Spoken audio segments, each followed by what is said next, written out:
I'd like to give a big shout out to the Hoodoo Gurus, who have given us permission to use part of their song, That's My Team, as our new podcast episode intro for all of their music. And whenever they are going live or performing live, head to their Facebook and their Instagram. The links will be in the description below. Be sure to give them a like and a follow as well on Facebook and Instagram. Hello everyone, welcome back to the Final Tackle podcast. We've got a few new sponsors with the podcast as of this week. We've got SkyeSpark Electrical. For all of your electrical service needs, based from Gosford all the way through to Nelson's Bay to Patonga and even the Sydney North Shore, they'll help you out for the right job. They'll even go even further than outside of their service areas. Be sure to give Roger from SkyeSpark Electrical a call and tell him the Final Tackle sent you. Rightio, so we've actually got a special guest. His name is Big Marn, Darryl Brohman. Thank you very much for joining us today, mate. CJ, all good, champ? Yeah, no worries. So, let's get started. Obviously, at the start of your career, you started in the BRL. To anyone who's listening who doesn't know what the BRL is, it was more or less, you could say, a rival to the NSWRL up in Queensland. You played for the Norths Devils. What was that like? That's fantastic, mate. I grew up all my life being a North supporter. Oh, I lived wow. In those days, wherever you lived, you had to play for that club. So yeah. I lived in the northern suburbs, so I had to play for North. So I supported them for a long time. When I was probably about between 8 and 10, they had a good run. They won about 4 or 5 premierships in a row, and oh, wow. It was pretty easy to follow them in those days. But it all happened very quickly for me. I played all my junior football with North. We had a very good junior side. Yep. Played in every grand final from under 11s right through to the 18s. Oh, wow. I think we won 5 of them. So we had a good side. My dad coached most of the time, so it was good. Honestly, that would have been awesome. And then obviously you went down from the BRL down to the NSWRL for the Panthers. What was it like playing in the NSWRL and the differences compared to the BRL and the NSWRL? It was a better standard competition. There's no doubt about that. And I must admit, when I left Brisbane, I was a bit apprehensive. I didn't know whether I was good enough to play first grade football down in Sydney. But as it turned out, once I got down here, I realised the players were really no better than the players I played with and against in Queensland. The only difference really being that most sides in New South Wales had probably 20-odd first grade standard players, whereas in Brisbane there was probably about 8 or 9. Okay. So it was a big step for me. I brought my family down and had to go from Brisbane to Sydney. So it wasn't easy, but I immediately felt made welcome by the players, and I think they raised their eyebrows a little bit when we first started training because one of the blokes they bought from Brisbane, and I came down with Nick Geiger, who was the current Australian hooker at that stage. So he went to Penrith. He put a good word in for me, got me a start at Penrith, but unfortunately for me, once we started training, I was like tailed off at everything we did, all the long runs and everything. And I'm sure the players were raising their eyebrows thinking, geez, we've got a fat heap here. And because Penrith at that stage hadn't had a good record, CJ, of buying imports. Okay. But I had a pretty good year, one player of the year. So oh, wow. And I fitted in well with the players. The players are good guys, and they made me feel really welcome, and it was a nice start to my career, even though Penrith, we had very little success. Yeah, true, and success was to come later on in your career, if you please. With the Bulldogs, you went over to them after your first stint with the Panthers. You won the 84 grand final, and the Bulldogs then went on to play in the 85 grand final, which you weren't a part of, but you went on to win the grand final. What was that like, grand final day and winning sort of thing? CJ, it's the best experience of my life. I'm fortunate enough to play a couple of State of Origin games. I had a game for Queensland against Great Britain, but to win a grand final, it's what you strive for. As a little boy, all you want to do is A, win a grand final, and B, play for your country. Australia, yep. Yeah, but I didn't get the opportunity. Well, I had the opportunity, but I didn't play for Australia. But I did win a grand final, which is a lot more than some other people have done in their career. Some people only make grand finals but lose, sort of thing. Well, it is the highlight of my career, and I feel fortunate to have done what I've done and to play in such a great club. The Bulldogs are a fantastic club. They give you great support on the field and off the field. I played with players like Terry Lamb, Steve Mortimer, Peter Kelly, Lang Mac, Gillespie, so many legends. Folks, the Mortimer brothers, Andrew Farrer, Mick Potter. There was just heaps of them there, mate. Goosebumps. Yeah, it was a great club, and they made me feel very welcome. I'd come off I broke my jaw in '83, and I went to the Bulldogs in '84. So I'd come off missing most of the season, and I actually dislocated my shoulder in our very first trial game against St George. So I had to have an operation. So I missed half the season in '84. So besides being a new boy, I wasn't on the field. So it just made it. I just felt not all. They were very welcoming, but I just felt a bit awkward that I wasn't. I wasn't contributing. Yep. Okay. Well, more than you could have, minus injury, sort of thing. Yeah. Well, it was an injury, but I mean, again, I had to fight my way back, and I played about half a dozen reserve grade games, but I wasn't right. My shoulder wasn't right. I just wasn't playing particularly well there. I'll give you an example of what happened. How being in the right spot at the right time. We were playing Cronulla one day at Belmore Oval, and we were having a really good season. Canterbury at the time. Anyway, Cronulla was being coached by Jack Gibson, and our coach was Warren Ryan. Yep. Now, Warren was a great great coach, and I've never played under Jack Gibson, but he was always regarded as the super coach. Yeah. Well, this day Warren took it very personally. As Cronulla in the matchup against Jack Gibson. Oh yeah, he always wanted to beat Jack Gibson. Jack Gibson. Anyway, I'd played reserve grade and sat on the bench. In those days, you sat on the bench for played reserve grade, sat on the bench for first grade. Well, at half time, Cronulla were giving the Bulldogs a bit of a hiding, which was quite unusual.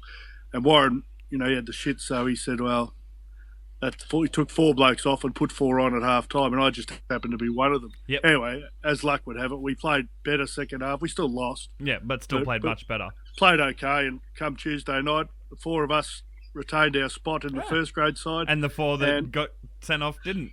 No, and we never lost another game. Went through about the last 8 games undefeated. Wow. Won a grand final. It was tremendous. Wow, that's amazing. I was going to say, that also covers the question. One of my neighbours, diehard Bulldogs tragic, and so he's like a 4th generation Bulldogs tragic. He was going to say, what was it like to be coached by Warren Ryan? But that helps sum that up, really. But if you could sum up the man himself, what was he like as a coach? Intense, brilliant. He showed me things like when I went to the Bulldogs. I was how old was I? 84. I was 28, so I'd been around a while and played a bit of football. But he taught me things I'd never been taught, and he just completely opened my eyes to how the game should and can be played. And he was a trailblazer, to be honest with you. He instead of, in my day, we used to divide the field up from try line to try line and get to specific positions on the field to put plays on. Yep. Well, he not only did that, he did it from sideline to sideline as well to get positions on the field where you can attack better. And that's something I'd never been taught, but he taught me that. And, I haven't seen him for quite a while. I hope he's in good health. I understand he's pretty good. But he was phenomenal. He was a great, great coach. I was lucky enough to play under some really good coaches. I had a game under Wayne Bennett. Oh, wow. I played my first State of Origin under Arthur Beetson, which was a dream come true. For any Queenslander, for sure. Well, he's the best player I've ever seen. And, I loved Arthur Beetson. Growing up as a boy, he was my idol. And I would just say he's probably the same for a number of players, particularly Queenslanders. I'm a Queenslander through and through, so, yeah, 10 for Well, and if you're a forward... even more so. He was the man. So, mate, I'm blessed. I do have some regrets. I wished I'd played for Australia, and I wished I'd trained a bit harder. Had I trained a bit harder, I probably would have played for Australia, but I was a bit lazy. Maybe if you'd have trained a bit harder, you would have maybe played a few years more, do you reckon? Or no, maybe not necessarily, but I probably would have achieved a little bit more, I think, as a player. Yep. But that's the way it is. I didn't, and I probably suffered the consequences, but I was pretty good. But hey, you had a good stint of 10 years at least, which is apparently now the average is 5 years of a first grade career, and yeah, I don't know what it is, to be honest with you, but mate, I was lucky enough to play a number of nearly 100 first grade games with Penrith, and I think I played 30 or something with the Bulldogs, so it was pretty good. Well, I mean, you're a cult legend with the Panthers fans, because that image that I showed you yesterday, I posted to the Penrith Panthers Facebook fan group, and it's got like 3,000 likes and all that stuff. So you're definitely a cult hero in Penrith. Yeah. that's probably because of what I've done after football, I think, rather than Possibly. what I did on the field. And Blake, the diehard Bulldogs tragic, also asks, what was behind the deciding factor to come down to play in the NSWRL after already, you could say, establishing yourself in the BRL? Well, the reason I decided to come down was a teammate of mine, Nick Geiger, had signed with Penrith, and I just said to him, I'd like to come down. What happened the year before? There was a player I played on my junior football against. His name was Ian Naylor, I think, and he played for Balmain. He came down to Sydney and played for Balmain, or Jeff Naylor, sorry, not Ian Naylor, Jeff Naylor. Yep. I went to school with Ian. Well, Jeff, I'd played all my junior. He played for East in Brisbane, and he decided to come down and play for Balmain, and I watched him from Brisbane, and that was quite East successful. Tigers in the BRL, wasn't it? East Tigers in the BRL, and he came down to play for the Balmain Tigers. Yep. And I watched him play down here, and he was very successful. He played a lot of first grade, and I thought, geez, I always classified myself as at least as good a player, if not better player than him. And I thought, well, if he can do it, I can do it. Hey, that's a good mentality to go in. Well, it's just a matter of now or never. So I decided I got an opportunity to go to. Well, I could have gone to a couple of clubs. I got an offer from North Sydney. I got one from Cronulla. I got one from South Sydney, but I decided to go for Penrith. I enjoyed living out that part of the world. I didn't want to really be in the hustle and bustle of Sydney. Yep. Not that it's as bad as I live in Cronulla now, so I'm not really in the hustle and bustle. But once I got down here, I realised they're no different to anyone else, all the Sydney people, because being a young bloke growing up in Brisbane, particularly the footballers, are put on a pedestal by us up there. And when I got down here, I realised they were just exactly the same as us. In fact, they actually drank a bit more, which was good. So. But it was, I got an opportunity. I ended up going to Penrith, and I ended up having 5 years there, 2 years of the Dogs, and then 2 more at Penrith, which is great. Exactly. And talking a bit of not your playing time, your OAM. What was that like to receive an Order of Australia? Well, I haven't actually received it yet. I actually get it in September. Congratulations. COVID-19 came on, so. I haven't actually received it, but I am an OAM. It was announced, I think, on Australia Day. So I'm very humbled by it. I never expected anything like that. But out of the blue, someone rang me and told me that I'd been nominated, and looks like I was going to get it. So I thought, oh well, I'm not going to knock it back. So yeah, who would? It doesn't get me any free stuff. I don't think I haven't used it to that extent yet. But it's, but no, it's an amazing achievement. There's probably a lot of people who have got OAMs who really never expected them and never strive to get them. But that wasn't their goal in life to get an OAM. No, it just happened. Well, it's an honour to receive it, and I'm not going to knock it back. Yeah, no, agreed. Honestly, very deserved. Now, correct me if I'm wrong. I will definitely edit this out if not. A few years ago, it was announced that you were unfortunately the victim of cancer. Yes. What was that like? What type of cancer was it, and how are you going these days? It was prostate cancer. At the time, I probably didn't realise the significance of it. I always thought I was going to beat it. I never felt in any danger of losing my life. But I only found out really by a fluke. I had a bit of a chest pain, so I went to see my local GP, who was fantastic, and he did a blood test, and then he just said, when the results came back, he rang me up and said, mate, you might have prostate cancer. And I said, what? He said, you might have prostate cancer, but the secret to that is getting diagnosed early and then getting it out or getting it fixed. Anyway, he sent me through. I had some tests and saw a specialist and had an operation. In those days, the operation, I really struggled after it because I was incredibly sick. I wasn't well for about a week and a half, but I got better, and mate, I'm still here kicking. Hey. That was about 10 or 11 years ago now. Yeah. So what you need to do is just get the word out to anyone and say, any male over about 40, go and get yourself checked. It's a simple exactly. Yeah. test. Well, I mean, I figured I'd use this platform if I've got you on the episode, given that you're a survivor of cancer. By all means, definitely anyone who's listening, if you're over 40. And whether it's you're overweight, underweight, whatever weight, just in general, get yourself checked. Well, I mean, it's just a simple blood test, mate. It's so easy. Yep. And it's no longer the finger up the butt. well, that did happen. Ah. but that was just early days. I mean, mate, at the end of the day, it was 10 seconds of a little bit of awkwardness discomfort. rather than, I wouldn't call it discomfort, but it was awkward. But you know, if I hadn't gone and seen my doctor that day, I may well not be here today. Exactly, and the world would be definitely, well, at least Australia would be less of a place without a great person like yourself in it. Now, after you finished your career as in playing, you then went over to coach the Broncos reserves and also the Bulldogs reserves. What was it like going from player to coach? It was harder than I thought it would be. I finished here in Sydney in '87. Yeah, I was so always played the reserve grade. So yeah.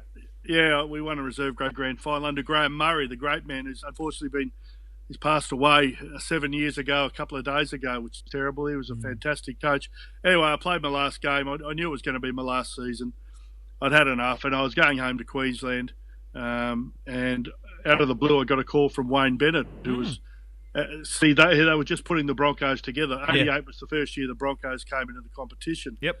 And he just said, "What are you doing?" I said, "I'm just coming home." He said, "Do you want to coach the reserve grade here?" They no longer have a reserve grade Brisbane. It's all changed. But in the early days, they did. And I thought it was a great honour, and B, it was an opportunity to, get home, stay involved in the game, particularly stay involved in something exciting with the launch of the Broncos. Yeah.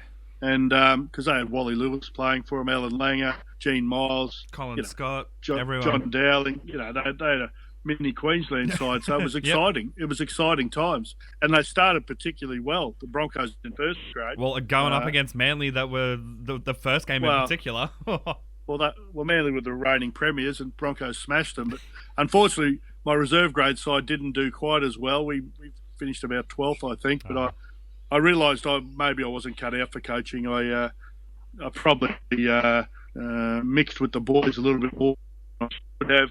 And then towards the end of the season, Bennett said, "Look, we're not going to use you next year." They went in a different direction, but I always said he sacked me because I was a threat. But whether that's true or not, I don't think it is. As luck would have it, I got a call from Phil Gould, probably a couple of weeks after the season finished. He said, "Look, I know you finished at the Broncos. Do you want to come back to Sydney and coach the Bulldogs reserve grade?" Well, that wasn't hard to say yes to. I'd just gone through a divorce or a separation, I should say, in my marriage, and it was tough times for me. And I thought maybe I'd go back to Sydney and just start again, which I did do. I lived with Gus for 12 months. That was an experience. What was that like? What are some of his quirks? I just restless, doesn't sleep. Okay. Always up most of the night. I'd go to bed, wake up in the morning, he'd still be in the same position, riding teams out.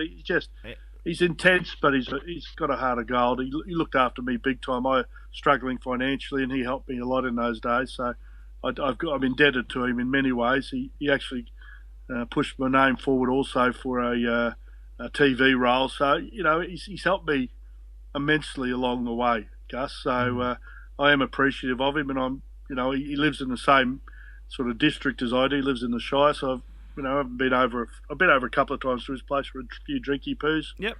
And it's good. It's good. But mate, so anyway, I went to the Bulldogs in '89.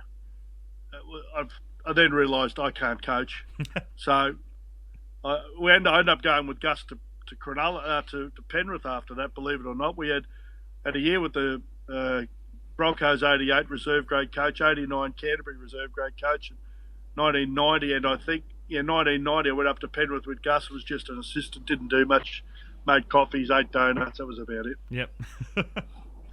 and somehow I got into the media.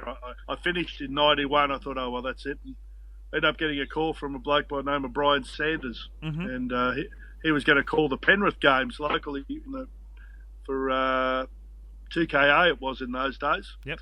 And he said, "Would you like to be my co-commentator?" And I thought, I wouldn't mind having a crack at that. He said, "Oh, you get $50 a game or something," and we did that, and I loved it.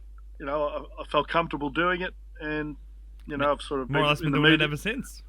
Well, I basically have been, yeah. Yeah, for various different companies. I've had a number of radio stations I've been to, but now 2GB, and they've been terrific to me. Yeah, and you had stints on the Footy Show as well before that went defunct. Yeah, well, the Footy Show, I was on and off that a number of times. I I probably had about 10 years on the footy show all up, I suppose. About that. So there were some great times. I did a segment. And who can called forget the Small Talk. Lowe's ads? No one can forget the Lowe's ads. They were well, great. mate, they've been. Well, I'm still doing them. They've been fantastic to me. I mean, COVID has shortened the ads up a little bit, but I'm still with Lowe's. I do, catalogue shoots. I do internet shoots. I do TV, radio. I do a lot with them. They've been very loyal to me. They're a wonderful business. Well, I think there's about 200 shops Australia-wide now. They're Australian-owned, and they've stuck by me for a long time. I've been with them over 20 years now. They've been great. Wow. Great. A few fun questions. As you said, you've been over to Gus's a few times for a few drinky poos. What's your beer of choice? At the moment. Mate, I like a Great Northern, to be honest with you. Yeah. I do like a Great Northern. I don't mind a... No, mate, I'll drink most beers, to be honest with you. Same.